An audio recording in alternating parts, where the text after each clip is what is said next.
இன்னைக்கு ಕವಳೆಯ ಕುರಿತು ನಾವು பார்க்க போறோம். ಅಲ್ಲಿ ಅವತ್ತು ಹಣವನ್ನ ಇಟ್ಟಿದ್ರು ಸಹ ಹಣ ಸೇರಿಸಿದ್ರು ಸಹ ಅವನೊಂದು ಕಳವಳದ ಇವತ್ತಿನ ದಿನದಲ್ಲಿ ನಾವು ಕಳವಳದ ಬಗ್ಗೆ ನಾವು ನೋಡ್ತಾ ಇದೀವಿ. சோ கவலை வந்து எல்லாருக்கும் வரும். வரி அப்படினு சொல்வாங்க. anxious thoughts அப்படினு சொல்வாங்க. ಅದು ಕಳವಳ ಅನ್ನುವಂತದ್ದು ಎಲ್ಲರಿಗೂ ಬರುವಂತದಾಗಿದೆ. சோ கிரீக்க பாஷையில மெரிமானோ அப்படினா stretched in different directions அப்படினா நம்மள வந்து ஒரு காரியம் வந்து நம்மள எல்லா சைடுலயும் இழுக்குது.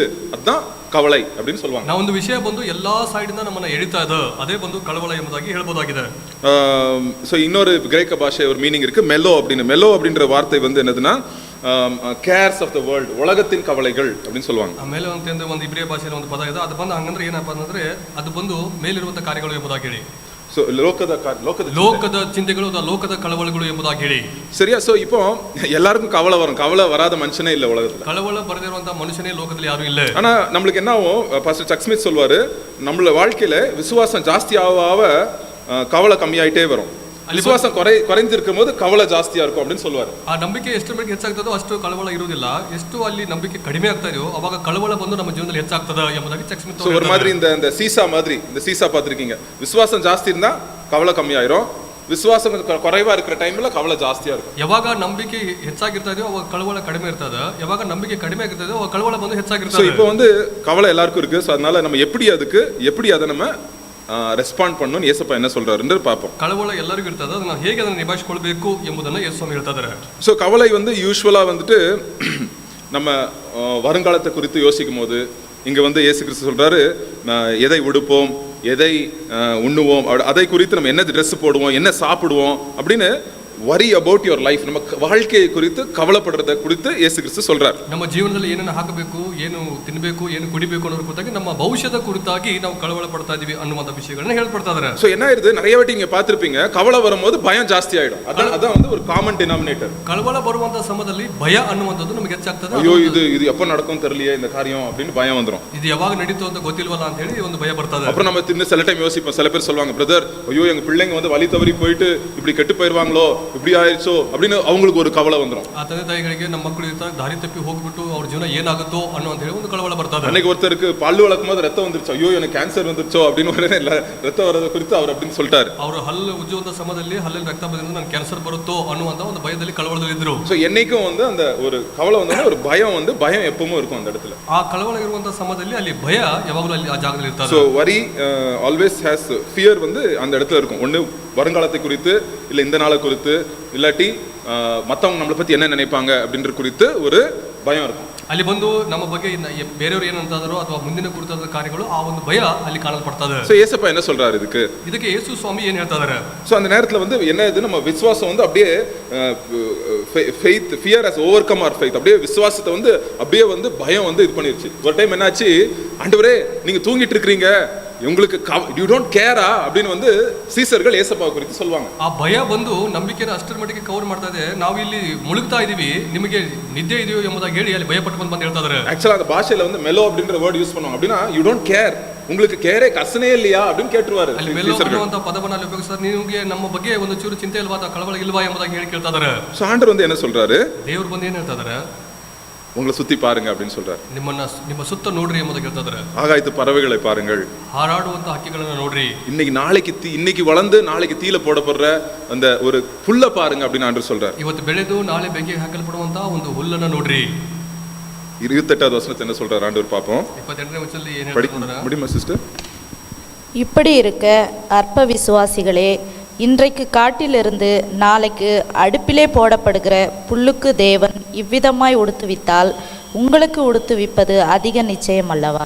அதிக நிச்சயம் அல்லவா? கண்டிப்பா உங்களுக்கு ஆண்டவர் வந்து உங்களை பாத்துக்குவாரு அப்படின்னு வந்து ஏசப்பா சொல்றாரு. ಇಲ್ಲಿ 28ನೇ ವಚನದಲ್ಲಿ ವಿಶ್ವಾಸಿಗಳೇ, ಅಲ್ಪ ವಿಶ್ವಾಸಿಗಳೇ, ಇವತ್ತು ಇದ್ದು ನಾಳೆ ಒಲೆ ಪಾಲಾಗುವ ಅಡಿವೆ ಹುಲ್ಲಿಗೆ ದೇವರು ಹೇಗೆ ಮುಟ್ಟಿಸಿದ್ರ ಅದಕ್ಕಿಂತ ಎಷ್ಟೋ ಹೆಚ್ಚಾಗಿ ನಿಮ್ಮ ಉಡಿಸಿ ತೊಡಿಸುವನು, ಅದರ ಬಗ್ಗೆ ನಿಮಗೆ ಏನಿಗೆ ಕಳವಳ ಎಂಬುದಾಗಿ ಹೇಳಿ ಇಲ್ಲಿ ಹೇಳ್ತಾ ಇದ್ದಾರೆ. 30வது வசனத்துல பிதாவுக்கு உங்களுக்கு என்ன தேவையோ அது வந்து அப்பாக்கு என்னவா தெரியுமா? ಅಲ್ಲಿ 30ನೇ ವಚನ ಹೇಳ್ತದೆ, ನಿಮಗೆ ಏನು ಅವಶ್ಯ ಇದೆಯೋ ಅದು ತಂದೆಗೆ ಗೊತ್ತು ಎಂಬುದಾಗಿ ಹೇಳಿ. இன்னைக்கு உங்களுக்கு என்ன வயசா இருக்கலாம், அந்த வயசுல உங்களுக்கு என்ன தேவையோ, நீங்க ஆண்டவருடைய பிள்ளையா இருந்தீங்கன்னா உங்களுக்கு இன்னைக்கு என்ன தேவையோ அதை கரெக்டா ஆண்டவருடைய பர்மிஷன் இல்லாம எக்ஸ்ட்ரா ₹1 கம்மி ₹1 ஆண்டவர் கொடுக்கல. என்ன கொடுக்கணுமோ அது உங்களுக்கு கரெக்டா கொடுத்துருக்காரு. ಈಗ ನೀವು ಯಾವ ವಯಸ್ಸಿನಲ್ಲಿ ಇದ್ದೀರೋ ಅದಕ್ಕೆ ಬೇಕಾಗಿರುವಂತಹ ಕಾರ್ಯಗಳನ್ನ ಎಕ್ಸ್ಟ್ರಾ ₹1 ಹೆಚ್ಚಾಗಲಿ ಕಡಿಮೆ ಆಗಲಿ ಮಾಡಿದ್ರೆ ನಿಮ್ಗೆ ಏನು ಬೇಕೋ ಅಷ್ಟನ್ನ ದೇವರು ಇವತ್ತು ನಿಮ್ಗೆ ಕೊಟ್ಟಿದ್ದಾರೆ. கரெக்டா கொடுத்துருக்காரு. ஆண்டவருடைய பிள்ளைகளா இருந்தா அந்த தைரியம் அந்த நம்பிக்கை நம்மளுக்கு உண்டு. ದೇವರ ಮಕ್ಕಳಾಗಿದ್ರೆ ಆ ಧೈರ್ಯ ಆ ನಂಬಿಕೆ ನಮ್ಮಲ್ಲಿ ಉಂಟು. எனக்கு எக்ஸ்ட்ராவும் கொடுக்கல ஆண்டவர், எவ்வளவு தேவையோ அது எனக்கு தெரிஞ்சு கரெக்டா கொடுத்துருக்காரு எங்க ஆண்டவர் அப்படின்னு நம்ம சொல்லலாம். ನನಗೆ ಅಧಿಕವಾಗಿಯೂ ಕೊಟ್ಟಿಲ್ಲ, ನನಗೆ ಎಷ್ಟು ಅವಶ್ಯ ಇದೆಯೋ ಅಷ್ಟು ನನಗೆ ದೇವರು ಕೊಟ್ಟಿದ್ದಾರೆ ಎಂಬುದಾಗಿ ನಾವು ಹೇಳ್ಬೋದಾಗಿದೆ. ஏன்னா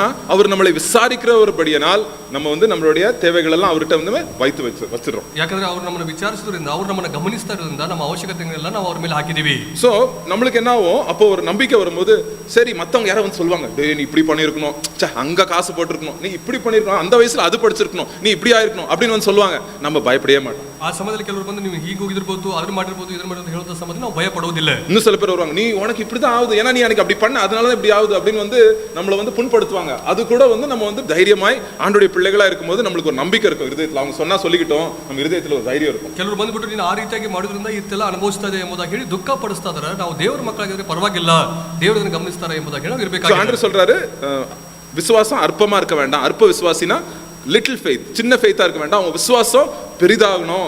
ஏசப்பா ஆண்டவனை எல்லாம் பார்த்துட்டு இருக்கிறாருன்ற ஒரு விசுவாசம் இருக்கா அப்படின்னு ஏசப்பா கேட்கிறார். ಇಲ್ಲಿ ಅಲ್ಪ ವಿಶ್ವಾಸ ಎಂಬುದಾಗಿ ನಿಮ್ಮ ವಿಶ್ವಾಸ ಬಂದು ಕಡಿಮೆ ಆಗಿರಬಾರದು, ನಿಮಗೆ ಪೂರ್ಣವಾದಂತಹ ವಿಶ್ವಾಸ ಇದೆಯಾ ಇರಬೇಕು ಎಂಬುದಾಗಿ ಹೇಳಿ ಯೇಸು ಹೇಳ್ತಾರೆ. அப்புறம் ஆண்டவர் என்ன சொல்றாரு, அதுக்கு இன்னொரு காரியத்தை சொல்றாரு. ஃபர்ஸ்ட் நீ இத பத்தி யோசிக்காத, உன் மைண்ட் வந்து ரீப்ளேஸ் பண்ணு. உன் மைண்ட் வந்து இப்போ என்ன ஆகுமோ, என்ன நடந்துட்டு இருக்கோ, லைஃப் என்ன ஆகுமோ அப்படின்னு பயத்துல வந்து உன் மைண்ட் வந்து அங்க ஃபிக்ஸ் ஆயிருக்கு.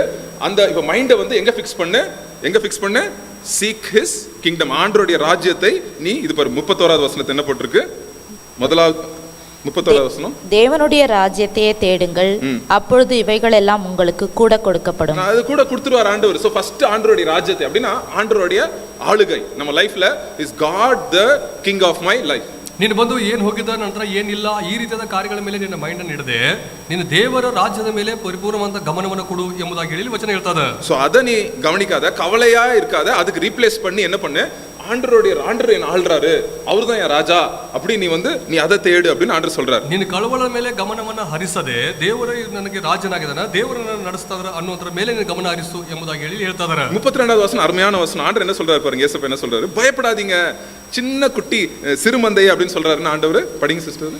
பயப்படாதே சிறுமந்தையே, உங்களுக்கு ராஜ்யத்தை கொடுக்க உங்கள் பிதா பிரியமாயிருக்கிறார். இங்கிலீஷ்ல வந்து அவரு சந்தோஷமா இருக்கிறார். he delights to give you the kingdom. ஆண்டவர் வந்து உங்க லைஃபை வந்து ரூல் பண்றதுக்கு ரொம்ப சந்தோஷப்படுறாரு. ಅಲ್ಲಿ 38ನೇ ವಚನದಲ್ಲಿ ಚಿಕ್ಕ ಹಿಂಡೆ ಹೆದರಬೇಡ, ಈ ರಾಜ್ಯವನ್ನು ನಿಮಗೆ ದಯಪಾಲಿಸಲಿಕ್ಕೆ ನಿಮ್ಮ ತಂದೆಯು ಸಂತೋಷ ಉಳ್ಳವನಾಗಿದ್ದಾನೆ ಅಂತ ಹೇಳಿ ಬರೆಯಲ್ಪಡ್ತದೆ. அதனால நீ பயப்படாத, நீ தனியா இருக்கிற. ஏன்னா கவலையா இருக்கும் போது ஐயோ நம்ம தனியா இருக்கிறோம், நம்ம ஒன்றும் பண்ணல அப்படின்ட்டு நம்மளுக்கு வந்து ஒரு மாதிரி ஒரு கவலை இருக்கும். அது வந்து ஆண்டவர் சொல்ற, இல்ல நான் இருக்கிறேன், நான் உனக்கு என் ராஜ்யத்தை கொடுக்குறேன், நான் வந்து உன்னை என் ராஜ்யத்துல ஒரு சிட்டிசனா உன்னை வச்சிருக்கிறேன், என் பிள்ளையா வச்சிருக்கிறேன் ஆண்டவர் சொல்றாரு. ಅಲ್ಲಿ ಬಂದು ಇಲ್ಲ ನೀನು ಕಳವಳದಿಂದ ಇರಬೇಡ, ನನ್ನ ರಾಜ್ಯದಲ್ಲಿ ನಿನ್ನ ಒಂದು ಜನವಾಗಿ ಇಟ್ಟಿದ್ದೀನಿ ಎಂಬುದಾಗಿ ಹೇಳಿ ದೇವರು ಹೇಳ್ತಾ ಇದ್ದಾರೆ. சோ ஒருவேளை நம்மளுக்கு ஆண்டவர் வந்து ஒருவேளை வசதி ஏதாவது கொடுத்துருந்தாருனாலும், ஒருவேளை நம்மளுக்கு நிறைய காசு கிசு இருந்தா கூட ஆண்டவர் என்ன சொல்றாரு, பணம் இருக்கிறது தப்பு இல்ல, பணக்காரனா இருக்கிறது தப்பு இல்ல ஆண்டவருடைய பார்வையில. அது என்ன சொல்றாரு ஆண்டவர், 33வது வசனம், உங்களுக்கு உள்ளவைகளை விற்று பிச்சை கொடுங்கள், பழமையாய் போகாத பணப்பைகளையும் குறையாத பொக்கிஷத்தையும் பரலோகத்திலே உங்களுக்கு சம்பாதித்து வையுங்கள், அங்கே திருடன் அணுகுகிறதும் இல்லை, பூச்சி கெடுக்கிறதும் இல்லை. ஒருவேளை உங்களுக்கு நிறைய இருக்குதுன்னா, உங்களுக்கு தேவைக்கு மிஞ்சி நிறைய இருக்குதுன்னா, அதை நீங்க வித்து என்ன பண்ணுங்க, நீங்க மத்தவங்களுக்கு கொடுங்க, ஏழைகளுக்கு கொடுங்க அப்படின்னு ஆண்டவர் சொல்றாரு. ಅಲ್ಲಿ ಬಂದು ನಿಮಗೆ ಅವಶ್ಯಕತೆಯಿಂದ ಹೆಚ್ಚಾಗಿ ನಿಮಗೆ ಇದ್ರೆ ಅದನ್ನ ಇತರರಿಗೆ ಮಾರಿ ಅದರ ಬಡವರಿಗೆ ಕೊಡ್ರಿ ಎಂಬುದಾಗಿ ಹೇಳಿ ಬರೆಯಲ್ಪಡ್ತದೆ. ஆக்சுவலா நீங்க பாத்தீங்கன்னா கொடுக்கறதுனால பண ஆசை வந்து குறையும். ஆக்சுவலா ಅಲ್ಲಿ ಬಂದು ಕೊಡುವುದರಿಂದ ಹಣದ ಆಸೆ ಬಂದು ಕಡಿಮೆ ಆಗ್ತದೆ. ஏன்னா நம்ம கொடுத்துட்டோம்னா கர்த்தர் மேல நம்பிக்கை வச்சிருக்கிறோம் அப்படின்றது ஒரு கருத்து. ನಾವು ಕೊಟ್ಟಿದ್ದೇವೆ ಅಂದ್ರೆ ಅದು ದೇವರ ಮೇಲೆ ನಂಬಿಕೆ ಇಟ್ಟಿದ್ದೇವೆ ಅಂತ ಒಂದು ಅರ್ಥ.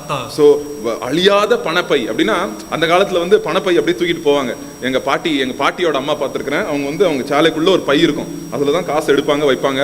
அது ரொம்ப கேர்ஃபுல்லா வைப்பாங்க, பத்திரமா பாத்துக்குவாங்க. ஏன்னா அந்த காலத்துல பேங்க் இல்ல, அந்த காலத்துல மியூச்சுவல் ஃபண்ட் இல்ல, ஸ்டாக் மார்க்கெட் இல்ல, எங்க எல்லாம் இந்த பணப்பையில தான் வைப்பாங்க. சோ அதனால அந்த பணப்பை வந்து நீங்க அழியாத ஒரு பணப்பை வச்சுங்க அப்படின்னு ஆண்டவர் சொல்றாரு. ಅಲ್ಲಿ ಬಂದು ಅಲ್ಲಿ ಹರಿದೆ ಹೋಗುತ್ತಿರುವಂತ ಒಂದು ಹಣದ ಚೀಲನ ನೀವು ಇಟ್ಟುಕೊಳ್ಳ್ರಿ ಎಂಬುದಾಗಿ ಹೇಳಿ ಅಲ್ಲಿ ದೇವರು ಹೇಳ್ತಾ ಇದ್ದಾರೆ. சோ அதனால நம்மளுடைய 34வது வசனம், where your treasure is there your heart will be also. அப்படின்னா நம்மளுடைய பொக்கிஷம் எங்கேயோ அங்கேயே நம்ம என்ன இருக்கு, அந்த இடத்துல நம்ம இருதயமும் அங்கதான் இருக்கு. 34ನೇ ವಚನದಲ್ಲಿ ನಿಮ್ಮ ಗಂಟು ಇದ್ದಲ್ಲಿಯೇ ನಿಮ್ಮ ಮನಸ್ಸು ಇರುವುದಷ್ಟೇ ಎಂಬುದಾಗಿ ಹೇಳಿ. சோ ஆண்டவர் பாருங்க அந்த வரின்ற டாபிக் எடுத்து என்ன சொன்னாரு, நீ அப்பாக்கு எல்லாம் தெரியும், நீங்க பயப்படாதீங்க, விசுவாசத்துல ஸ்ட்ராங்கா இரு, என் ராஜ்யத்தை தேடு, என் ஊழியத்தை செய், உன்கிட்ட ஒரு வேலை ಜಾಸ್ತಿ இருந்துச்சா நீ எல்லாருக்கும் கொடு அப்படின்னு சொல்லி ಯೇಸಪ್ಪ முடிச்சிடுறாரு. ಅಲ್ಲಿ ಕಳವಳ ಇರುವಂತಹ ಸಮಯದಲ್ಲಿ ನೀ ಅಂತ ಕಾರ್ಯವನ್ನು ಬಿಡು, ನಿನ್ನ ನಂಬಿಕೆಯಲ್ಲಿ ಸ್ಥಿರವಾಗಿ ನಿಂತಿರು, ನಿನ್ನ ಅಧಿಕವಾಗಿದ್ರೆ ಅದನ್ನ ಬಡವರಿಗೆ ಕೊಡು ಅನ್ನುವಂಥ ವಿಷಯವನ್ನು ಇಲ್ಲಿ ಹೇಳ್ಕೊಡ್ತಾ ಇದ್ದಾರೆ. இன்னும் 2-3 இடத்துல வந்துட்டு என்ன ஆயிருன்னா, இந்த கவலை வந்து சில கவலைகள் வந்து ஆண்டோடைய வசனத்தையே நம்மள படிக்க விடாது. ಕಳವಳಗಳು ಬಂದ್ಬಿಟ್ಟು ದೇವರ ವಚನವನ್ನ ಓದೋಕೆ ಬಿಡುವುದಿಲ್ಲ. அந்த உங்களுக்கு விதைக்கிறவன் கதை தெரியும்ல, விதைக்கிறது அவன் வந்து சொல்லுவான், அந்த அந்த முள்ளுல இருக்கிற விதைகள் விதைக்கும் போது என்ன ஆகுது, ಅಲ್ಲಿ ಬಿತ್ತುವವನ ಸಾಮ್ಯವನ್ನು ನೋಡುವಂತ ಸಮಯದಲ್ಲಿ ಅಲ್ಲಿ ಮುಳ್ಳಲ್ಲಿ ಬಿದ್ದಿರುವಂತ ಬೀಜಗಳು ಏನಾಗ್ತದವ, அது என்ன பண்ணுதா, 3 காரியம் வந்து ஆண்டோடைய வார்த்தையை நம்மளுக்குள்ள போகாதபடிக்கு அது வந்து சோக் பண்ணிருதான். ಅಲ್ಲಿ ಬಂದು 3 ಕಾರ್ಯಗಳು ದೇವರ ವಚನಗಳು ನಮ್ಮ ಒಳಗೆ ಹೋಗದ ಹಾಗೆ ಅವು ತಡೆಯಾಗಿರ್ತವೆ. ಒಂದು வாழ்க்கையோட கவலை, ಒಂದು ಜೀವನದ ಕಳವಳಗಳು, பணம், ಹಣ, மூணாவது வாழ்க்கையின் பொழுதுபோக்கு, இன்பம், பிளஷர்ஸ் ஆஃப் லைஃப். அப்படின்னா இன்பம் இன்பம் அப்படின்னு சொல்லுவாங்க, வாழ்க்கையின் இன்பம், அதே பிளஷர்ஸ், ஷோக்கி, ಅದು ಬಂದು ಜೀವನದ ಶೌಕಿ ಅಥವಾ ಒತ್ತಡಗಳು ಎಂಬುದಾಗಿ ಹೇಳ್ಬೋದಾಗಿದೆ. சோ இது வந்து ஆண்டோடைய வார்த்தை உள்ள போகாதபடிக்கு நம்மள என்ன பண்ணிருந்தோம், பிளாக் பண்ணிருந்தோம். ಇವು ದೇವರ ವಚನವು ನಮ್ಮ ಒಳಗೆ ಹೋಗದ ಹಾಗೆ ಇವು ತಡೆಯಾಗಿ ನಿಲ್ತದವ. சோ பாருங்க, வாழ்க்கையின் கவலை வந்து இயேசப்பா நிறைய இடத்துல சொல்லிருப்பாரு. Worries of life, worries of லைஃப்னு நியர்லி 4 to 5 டைம்ஸ் இயேசப்பா சொல்லிருப்பாரு. 4-5 ಸರಿ ಬಂದ್ಬಿಟ್ಟು ಕಳವಳ ಪಡಬೇಡ ಎಂಬುದಾಗಿ ಹೇಳಿ ಹೇಳ್ತಾ ಇದ್ದಾರೆ. சோ இன்னைக்கு நம்ம பாத்துக்கிறோம், அதுக்கு எப்படி ரெஸ்பாண்ட் பண்ணணும், ஒரு கிறிஸ்டியனா நம்ம எப்படி ரெஸ்பாண்ட் பண்ணணும்ன்றத பாத்துறோம். ಒಂದು ಕ್ರೈಸ್ತರಾಗಿ ನಾವು ಹೇಗೆ ಅದನ್ನ ನಾವು ಧೈರ್ಯವಾಗಿ ನಿಭಾಯಿಸಿಕೊಳ್ಳಬೇಕೆಂದು